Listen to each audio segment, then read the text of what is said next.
প্রথমে এটি হচ্ছে Michelson interferometer with sodium lamp.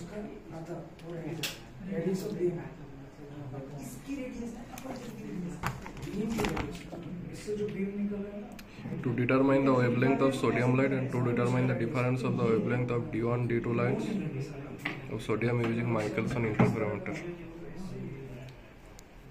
ফার্স্টে আমরা একটি লেজার দিয়ে সেটআপটি করে নেব।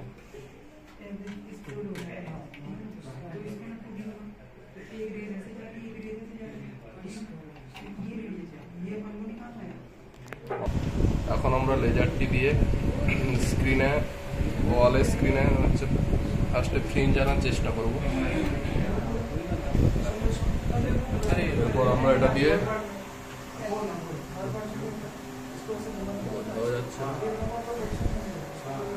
ওখানে একটি ফ্রিঞ্জ আসছে,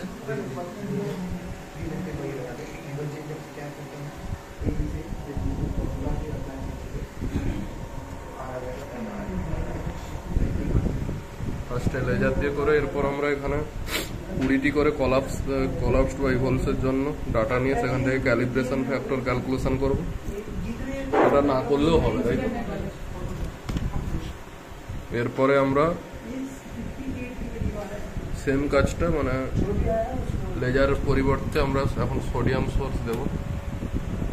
যখনই সোডিয়াম দেব তখন সামনে লেন্স লাগাতে হবে, ঠিক আছে?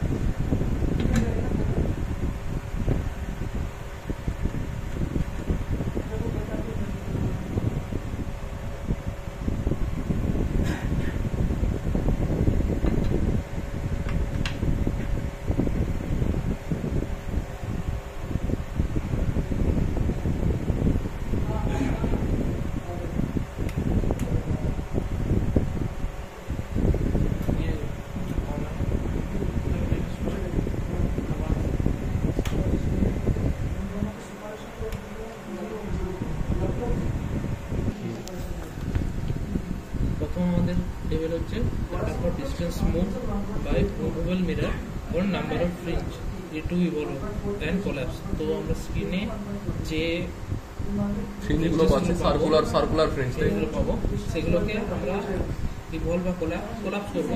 আমরা পরপর 30টার জন্য করবো, তার ডেটা রিডিং করে নেবো। কোথায় নেবো? এইটা দিয়ে, তাই তো?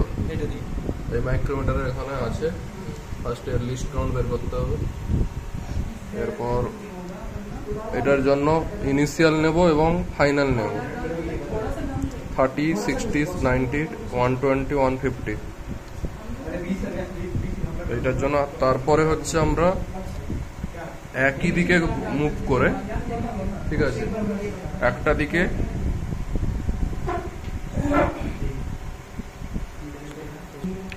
তো আমরা একটা দিকের এটা ঘুরিয়ে একটা দিকের ব্লার থেকে প্যাটার্নের আর একটা দিক ব্লারে যাবো, আবার রিভার্সে আসবো সেম জিনিসটা, রিভার্স থেকে আবার যাবো, এইভাবে দুবার ডাটা নেবো, ক্যালকুলেশন।